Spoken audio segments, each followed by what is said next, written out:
So today's session, we're into week 6 of the 13 steps, and we're concentrating on keeping more of your clients. I usually kind of talk about Vodafone. He's saying, hang on a minute, Clever, we're here about photography. Yeah, I get it, but Vodafone, I was with them from the late 80s, and when I eventually kind of realized how much I was being screwed each year, my bill was about £1,300 a month, because once upon a time we were in contracts, and there was kind of, you had to pay for not only your phone, but you had to pay, you know, £25 a month just to have the contract, plus you'd have to actually pay for every call, every kind of eventual text, and so on with it. And so when you're a busy boy, roaming around the UK shooting commercial photography, as well as having a portrait studio and doing weddings as well, that phone was pretty much hot, you know, most of the time. And it took kind of one of my friends, Bryn, to say, how much are you paying for your contract now? And when he told me about Vodafone, who I had been with for all this time, and they had another contract which is basically calls inclusive, and it was for business as well, I felt really upset because they kept me on the same contract all the time without telling me. I was overpaying by around about £1,000 a month, which is significant. I know for some of you, it's very hard to compute paying that much money for your mobile phone each month and things, really. But that's the reality of it was. And then I started my journey of every year, or every 2 years, whatever was the agreement, was having to actually get the best deal that everybody else had. So in other words, you would see Vodafone advertising on television, on newspaper ads, whatever it would be, and they'd be saying you can get this for this. Whereas in fact, I was paying probably still about a third more or 50% more. And it used to really grate me, because it used to take me to the point of cancelling my contract before they said, oh, let me pass you on to the retentions. And then at that point, I started to get the deal that everybody else was having, and in fact a better deal as well. And if we look in the mobile phone industry as an example, pretty much most of us are still doing that every couple of years. When our contract comes to an end, we're having to look what is around the best one, where I feel that an existing client should always get the best deal out of everybody and things, really, because it costs you so much money to get a client coming through your door that basically, if you don't keep that client, it's going to cost you the same amount to bring somebody else in, and you don't actually know what that client is going to spend. So as far as from my point of view is concerned, the focus in on keeping more of my clients is the most important thing. Now, we can't stop people going elsewhere. We can't stop people feeling that, well, they've had enough photography or even enough training or whatever it would be. And we can't stop that. But what we can do is, while people are with us, is make them feel that they are still getting the best value, and they're getting actually the best out of us, as it were. So if you don't mind me to just talk about experience for a minute, in our experience world, most of our contracts come to the end in December, the end of December, and we start a fresh year. Now, obviously, some people join during different parts of the year.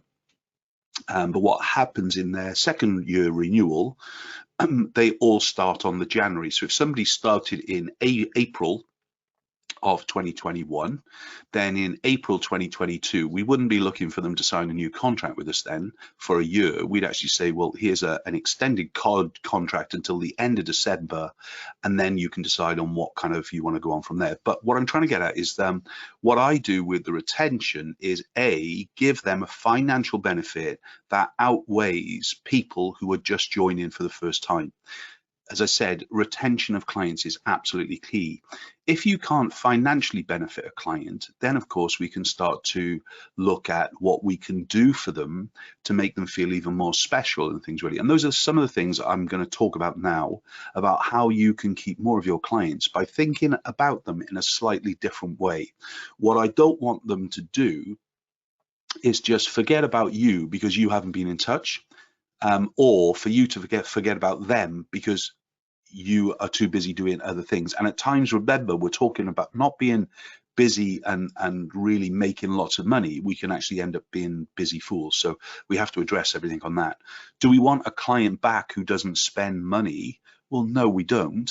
But there may be a time in their lives that they will be spending money with us, but we have to understand that. So for a client to come back, you know, year in, year out for free offers and so on, I understand how you might kind of want to reject those kind of clients.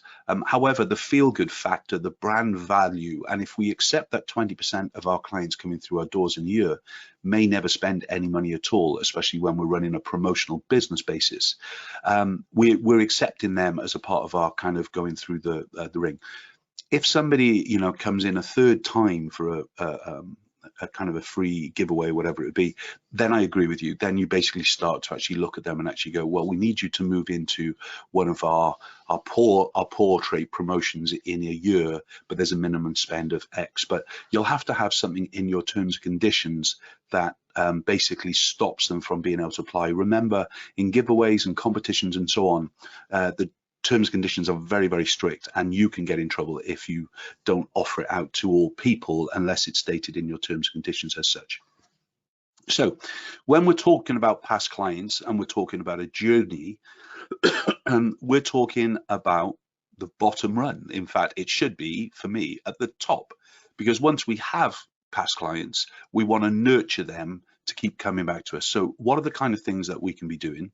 The first things are, in the introduction, whereas we might have to do with a new client, find them through an exhibition or find them through a promotion or whatever it be, the past clients there, we know who they are, we know their names, we know where they live, we know how old their kids are, we know the dog's name. You know, this is an absolute perfect data capture. That's why third-party companies want to play on your data, is because they know they're your data and you've basically, you're one of your clients and they want a bit of that. Of course, in GDPR principles, we can't be doing that. But the key thing is, when we're looking at the past client and keeping them, the number one thing that you've got to be doing is emailing them on a monthly basis, a newsletter, a simple saying hi, a blanket one that goes out with it. I would also say that at the end of a year, or the likes of, what I would try and do is make sure that you try and touch base physically with them, whether it's in a mailer, going through their letterbox, whether it's a telephone call, a personal text, or whatever it would be. I had lots of our experienced photographers doing that in lockdown 1.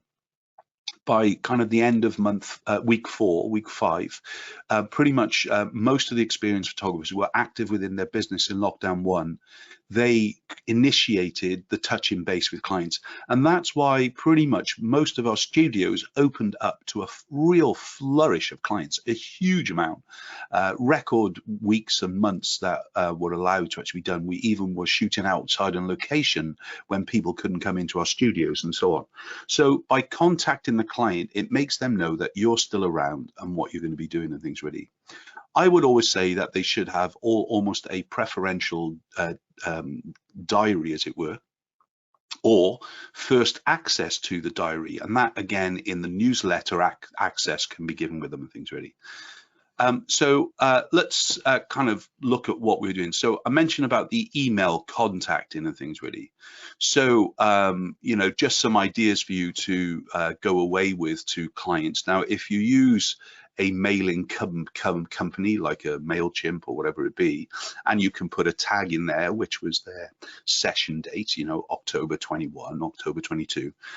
By this time, we can actually start to send them a dedicated email to all of those clients who were with us in, say, September, October 21, and we can be sending them a long time no see. If we're also using the tag and of another date, and it in fact has 22 in it, let's say, we could ignore clients who have come through our process again within 12 months. So it's not as if they're going to get a long time no see kind of email. It's just a little bit of planning out, and those things can be done in the quiet times. You don't need to wait till September, October to be doing these things. We can actually set this out at the beginning of the year, or whatever time of the year that you find is a kind of a downtime for you and things, really. So a long time no see will inspire them to actually think about us, and the content of the email encouraging them to actually kind of make a booking. In the check out our new styles and trends is something that they might not be aware of. They might not have been to us for 18 months, 2 years, 2.5 years plus and things, really. So they just might want to actually look at actually what we're doing today if they haven't been following our Facebook or our Instagram or whatever it would be and things, really. We can also talk about making your house a home, to do with specific things. So we might have new products, new presentations, new kind of things, new designs, new ways to present our photography, in other words, and we can encourage them to actually kind of have a look at that, because, you know, clients are decorating their homes every 18 months to 2 years in some way. There's one room at least being done, so there's a good excuse to be touching base on them and that. And then things like have you seen, so a little bit of news to actually kind of point them in a direction. So that could be 4 easy emails for you to create that you send during the course of your months to people who haven't been, or they haven't been for 12 months and so on with it. 12 months after the session, you know, the kind of you know, the blanket emails again, you know, you bring the clothes, we bring the creativity, or telling them that we've got interest-free credit available.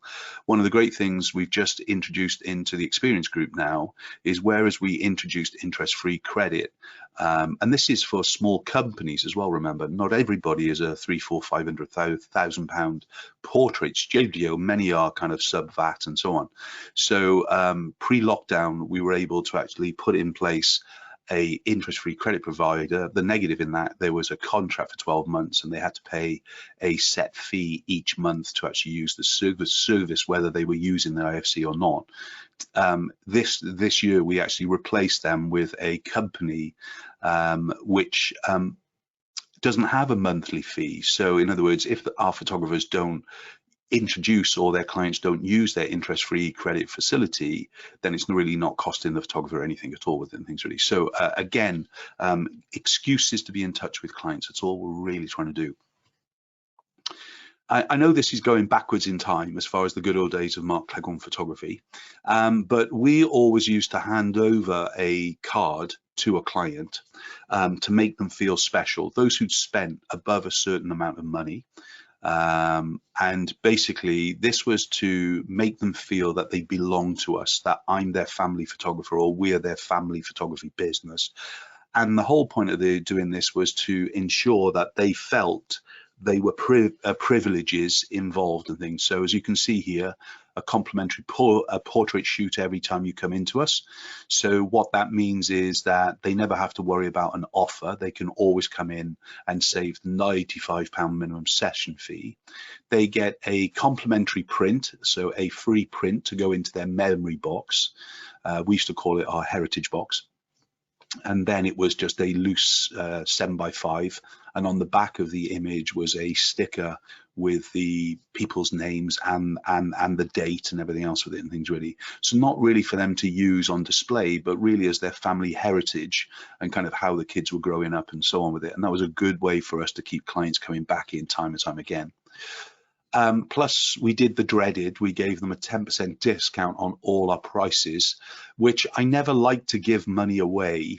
However, for past clients, you have to make something that is easy to apply year on year. So again, there might not be a 3 for 2 offer running, or if, you know, whatever. So for us, in the way that we did it, with the easiest way was to give them a discount with it. And as you can see on here, we have the exclusive events as well as being a part of our refer a friend scheme, with exclusive products, not forgetting our interest-free credit is now available and so on. So it was telling them that instead of having to spend a minimum of X amount to use our interest-free credit, that they could use it no matter what. So those were terms and conditions on the kind of the normal business client going through. They had to spend above £500 before they could use the interest-free credit. But for this, it was basically available to any of our past clients, whether they're spending £200 or more on things. So keeping in touch, who doesn't love to get a Christmas card? Who feels a bit miffed when they don't get a Christmas card? I basically don't enjoy cards, full stop. I think they're a total waste of money, and I'd much prefer to ring the person up on the day and wish them happy birthday. However, in brand awareness, sending out your clients a Christmas card, not so much a birthday card, even though it's quite nice for a child to receive one in the post. The biggest problem with that, they get lost amongst the ether. But with the Merry Christmas kind of thing, it tells them that you're still around, you're still thinking of them, and then you're a part of your kind of client list. And I know the most expensive thing today is the postage of the actual Christmas card. But if you're thinking about doing Christmas cards, be one of the first to arrive instead of one of the last. Because if you can send a Christmas card out that, as I said, is one of the first, then they're thinking about you straight away. And if you send it out in the likes of middle November with a little cute comment inside, yes, I know I might be one of the first Christmas cards, etc., etc. But try and hand sign each of those cards. And as a team, we all used to sit down together with coffees and cakes and everything else with it, and all do a kind of a complete splurge of signing around the card. But even if you're a one-person business, don't worry about that. Still do it and still sign it in a personal way. I know these things take time, but it's better to take that little bit of time than not at all. Don't forget, we talk about the client journey on the a lot within the experience group. We did record a kind of a secrets page for you. So if you head over to the experiencegroup.co.uk, you'll actually be able to register on the secrets there and basically be able to watch some kind of behind the scenes stuff and things. But really what we're doing is trying to ensure that the client is thinking of us before anybody else. And if we hear that they go to somebody else, are they going to lose their VIP status? Yes, they do, for at least a short term until they build that back up again and things really. But besides the fact, this is a feel-good Friday with it. So in other words, your task is, guess what? It's think about your Christmas card and sending them out to the clients within the next month or so. Thanks for joining me live. See you next week, where we'll be talking about make money whilst you sleep.